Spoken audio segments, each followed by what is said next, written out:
The Forbidden Kitchen is a place of quiet rebellion and subtle tenderness. Behind temple walls, complex cuisines emerged without meat, yet full of meaning. This video will trace how Buddhist dietary principles reshaped entire culinary landscapes. What began as ethical discipline evolved into sophisticated techniques and daring flavors. We will travel from monastery gardens to crowded street stalls to uncover origins and consequences. Buddhist teachings start with a simple, radical idea about not causing harm. The principle of ahimsa urged followers to avoid killing and minimize suffering in every action. Diet became a moral mirror, reflecting vows on a daily plate. Eating was never only about nutrition in Buddhist thought. Meals transformed into ethical decisions, rituals, and experiments with restraint and creativity. Monastic codes like the Vinaya outlined rules that shaped what monks could and could not eat. These regulations created boundaries that demanded practical solutions in kitchens across Asia. Rules combined with scarce resources forced cooks to innovate quickly and deliberately. Monasteries became laboratories for culinary ethics and technique over centuries. The need to feed many with limited resources refined both taste and principle. Monastery kitchens served more than monks. They fed pilgrims, lay supporters, and entire communities during festivals. Kitchens supported agriculture, foraging, and local economies while teaching culinary self-sufficiency. They were centers where recipes were tested, recorded, and transmitted to the outside world. Communal cooking introduced standards of hospitality and austerity at the same time. The balance between frugality and feast shaped a unique culinary identity for monasteries everywhere.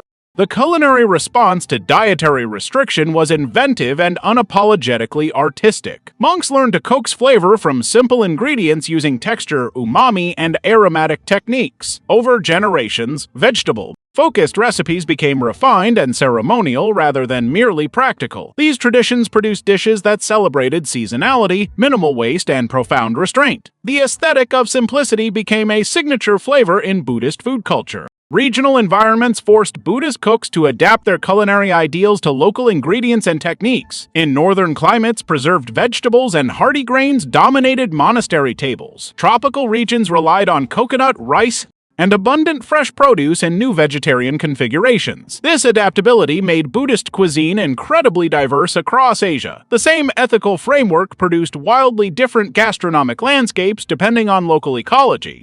Chinese Buddhist cuisine grew into its own distinctive tradition of mock meats and intricate vegetable carvings. Temple cooks developed wheat gluten and soy techniques to mimic textures and appearances of animal proteins. These practices blended Taoist influence, local tastes, and religious discipline into a refined vegetarian repertoire. Vegetarian banquet culture emerged in Chinese cities partly due to monastic influence. Restaurants adopted monastic techniques and elevated them into urban culinary rituals.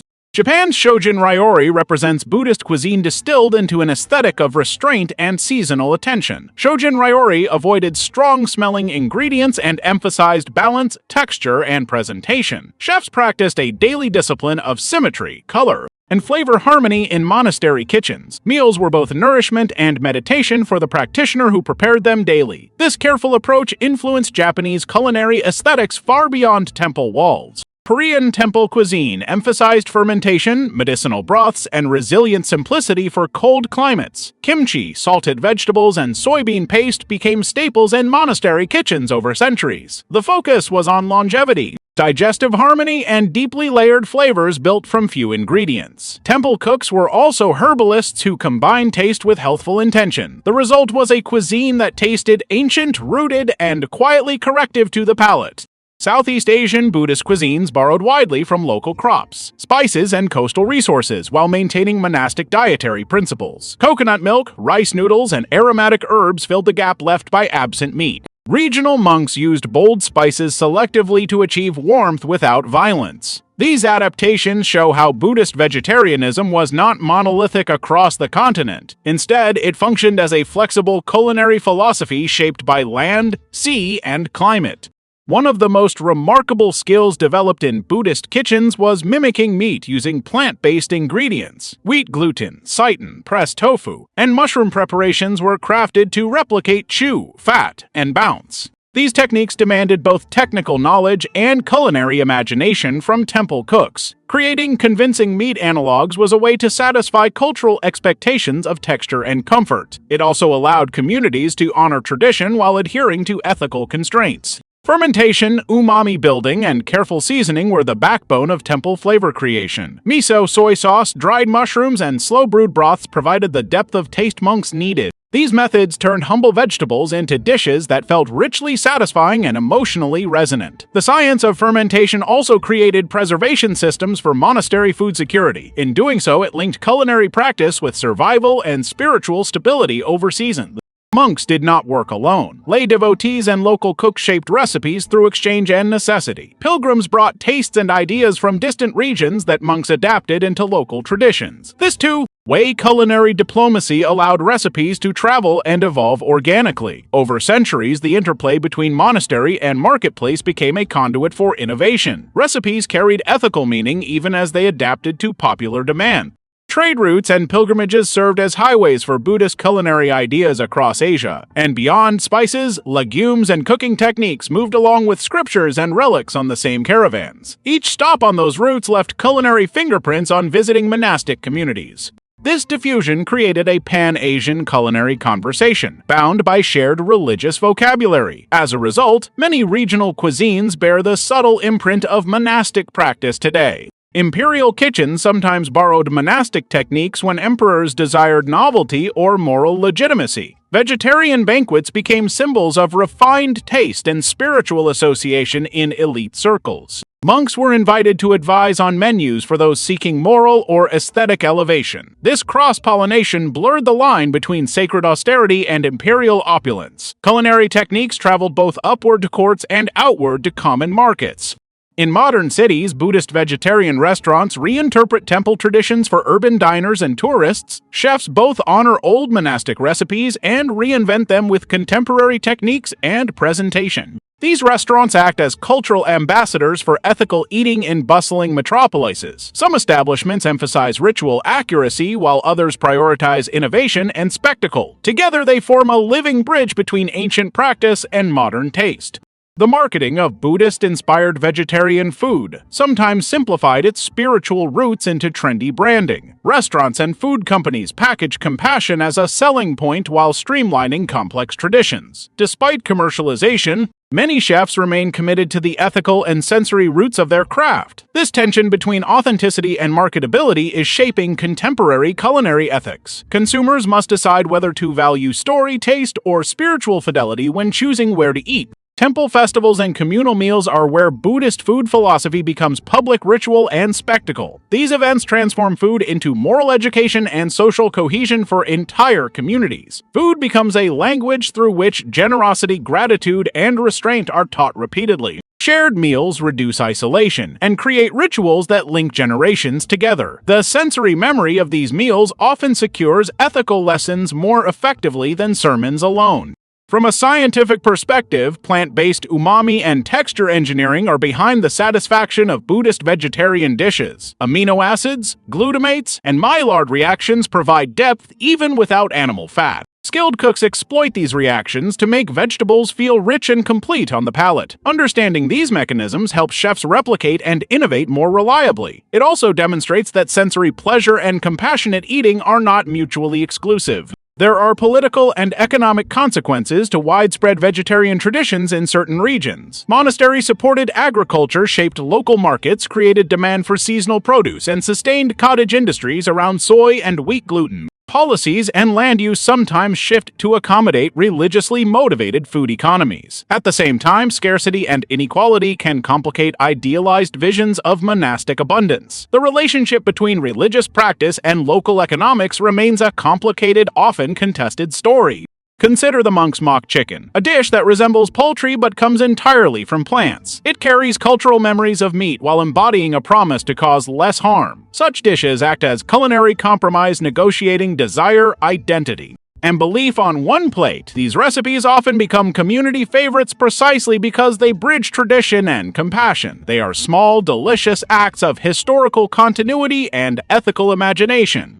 Food takes on symbolic meaning in Buddhist rituals beyond strictly dietary rules. Offering food is a practice of generosity aimed at reducing attachment and cultivating merit. The act of consuming offered food becomes an ethical exchange rather than a purely biological transaction. Every meal in a temple context is layered with ritual purpose and relational meaning. Culinary acts function as portable moral lessons when practiced consciously. Contemporary plant-based meat movements often rediscover techniques long used in Buddhist kitchens. Modern chefs borrow temple fermentation, texturizing, and seasoning knowledge to craft new products and menus. These reconnect modern food science with centuries of culinary wisdom rooted in religious practice. This synthesis creates opportunities for ethical eating to scale while honoring ancestral expertise. It is a reminder that innovation often returns to old practices with new tools.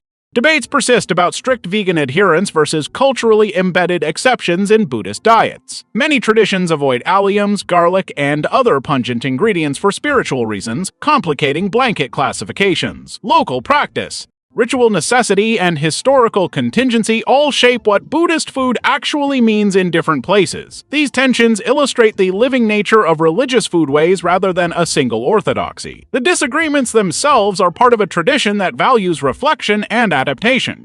The cultural influence of Buddhist dietary philosophy reached the West through migrants, travelers, and spiritual seekers in the modern era. Vegetarian cookbooks, meditation retreats, and health movements popularized monastic approaches to food. Western plant-based cuisine often draws inspiration from these Asian traditions while translating them into new culinary languages. Global interest has encouraged reciprocal adaptation and debate across cultures. The exchange continues to redefine what compassion looks like on the dinner plate worldwide. Ultimately, Buddhist kitchens teach a lesson beyond flavor and technique about how choices shape character. Eating from the Forbidden Kitchen asks diners to accept limits and discover abundance within them. That paradox is the moral heart of these traditions, and perhaps their greatest gift to modern life. Culinary restraint becomes an education in empathy and imagination rather than deprivation. The stories on our plates remind us that ethics can be delicious, and that restraint often breeds creativity. In cities, chefs and activists are translating monastic lessons into sustainable food policy and social enterprises. Programs link temple culinary expertise with food justice initiatives and community kitchens. In doing so, they expand the ethical scope of Buddhist food practice into civic life. This practical translation shows that ancient dietary ethics still have political and social power. They can shape institutions, influence markets, and alter how communities feed one another.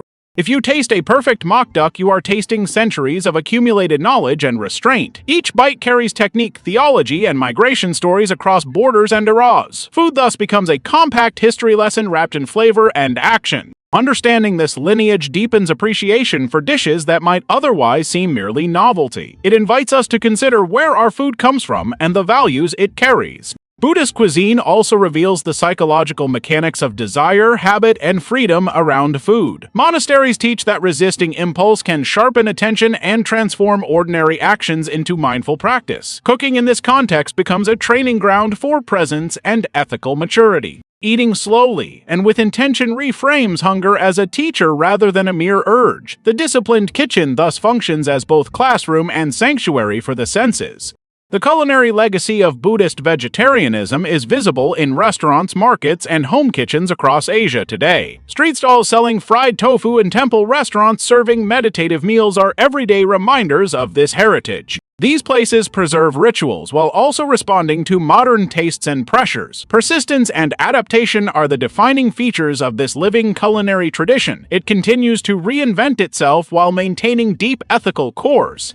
As plant-based food becomes a global conversation, Buddhist cuisine offers a long-standing model for ethical deliciousness. It demonstrates how spiritual practice, local ecology, and culinary craft can coalesce into resilient food cultures. Those cultures teach us that flavor does not require violence, and restraint can produce abundance. If you care about climate, compassion, or cultural complexity, Buddhist kitchens offer practical and spiritual lessons. They remind us that change in diet can be both personal and profoundly social. There will always be tension between tradition and modernity in the kitchen, and that tension can be productive. The Forbidden Kitchen pushes cooks and eaters to ask difficult questions about desire, necessity, and responsibility. In that friction, new flavors and philosophies emerge to challenge complacency. Food thus becomes a site of ethical experimentation and cultural negotiation. The practice of eating mindfully is a small revolution with enormous implication. The final twist is that the Forbidden Kitchen was never purely about prohibition at all. It was a creative engine that turned constraint into craft, scarcity into innovation, and ethics into taste. Buddhist vegetarianism therefore offers a subtle but powerful model for living and eating differently in modern times. If this video offered a new perspective on food tradition or ethics, consider subscribing for more explorations. If this gave you a new perspective, hit subscribe and join the conversation.